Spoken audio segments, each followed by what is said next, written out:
আবার আমি দেখেছি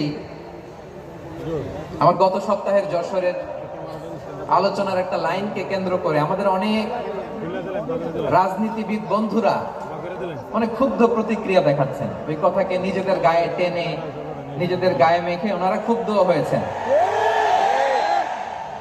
প্রিয় ভাইয়ের, আমি বলেছিলাম যে একদল খেয়ে গিয়েছে, আরেক দল খাওয়ার জন্য রেডি হয়ে আছে। তো এখানে কি আমি কোনো দলের নাম বলেছি?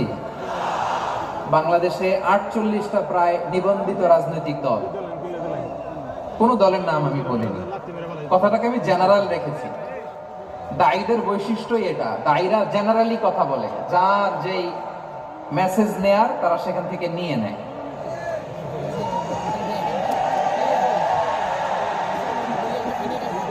তো কোন দল এটা নিয়ে কোনো কথা বলল না।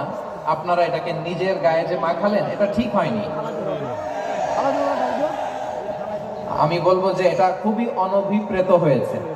কোন দলকে টার্গেট করে বা কোন দলের পক্ষে আমরা কখনো কথা বলি না। আমরা কোরআনের পক্ষে কথা বলি, ইসলামের পক্ষে কথা বলি, ঠিক কিনা বলেন?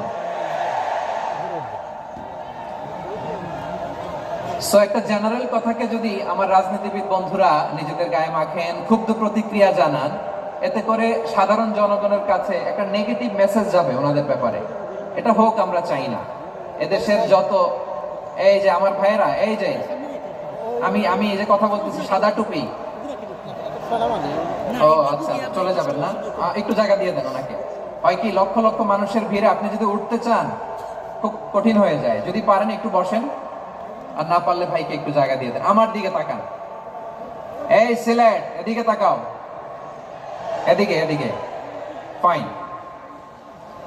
তো আমার প্রিয় রাজনীতিবিদ বন্ধুদের আমি বলবো, কথাটা ছিল ভেরি জেনারেল, এটা নিজেদের গায়ে মাখানোর কোনো দরকার নাই। আমরা এই যে এক্সিস্টিং যে রাজনৈতিক চর্চা, এটা থেকে আমরা বেরিয়ে আসতে চাই। আমরা চাই না এদেশে চাঁদাবাজি, দখলবাজি থাক, ঠিক কিনা বলেন? এদেশে কোনো দুর্নীতি থাক, টেন্ডারবাজি থাক, এগুলো আমরা চাই। আই হেট পলিটিক্স একটা জেনারেশন আছে, এই বেশিরভাগ জেন জি অফ সিলেট, এরা আই হেট পলিটিক্স জেনারেশন। এরা পলিটিক্স কে পছন্দ করে না। তো কেন করে না, এর দায়ভার আমাদের আছে না নাই? আছে। এবং আমরা দেখেছি ক্ষমতার পালাবদল যখন হয়, এক সরকার যায় আরেক সরকার আসে, তখন দুর্নীতির ফিরিস্তি আমরা জানতে পারি, এর আগে জানতে পারি না। প্রতিটা দলের ভেতরই আমরা এই বাজে চর্চাটা দেখেছি। তো এখন আমাদেরকে শুধরে নেওয়ার সময় এসেছে। এটা এই সুন্দর সময়, নতুন প্রভাতের বাংলাদেশ, নতুন ভোরের বাংলাদেশ, এই সময় আমরা কাদা ছোড়াছড়ি যেন না করি। আমাদের শপথ নেওয়ার সময় এসেছে। প্রতিটি দল, নিবন্ধিত 48টি, সবগুলো দলের এখন শপথ নেওয়া উচিত যে আমরা কোনোদিন আর চাঁদাবাজি করব না, টেন্ডারবাজি করব না, দখলবাজি করব না। আমরা সবসময় দেশের পক্ষে থাকবো, সবসময় দেশের পক্ষে থাকবো।